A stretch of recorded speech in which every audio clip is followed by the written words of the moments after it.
Hi friends, welcome to our channel.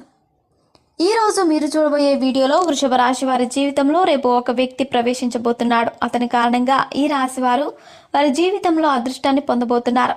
అలాగే రేపటి నుంచి వారి జీవితంలో ప్రవేశించబోయే ఒక నూతన వ్యక్తి కారణంగా వృషభ రాశి వారి జీవితంలో ఎలాంటి మార్పులు జరగబోతున్నాయి, అలాగే ఈ రాశి వారు మరెన్నో శుభ ఫలితాలను పొందడానికి ఏ దేవత ఆరాధన చేయాలి అనే విషయాలను ఇప్పుడు తెలుసుకుందాం. వృషభ రాశిలో జన్మించిన వారు ఎక్కువగా మాట్లాడడానికి ఇష్టపడతారు. అంతేకాకుండా ఈ రాశిలో జన్మించిన వారు తమ మాటల ద్వారా ఎదుటి వ్యక్తులను ఇట్టే ఆకర్షిస్తారు.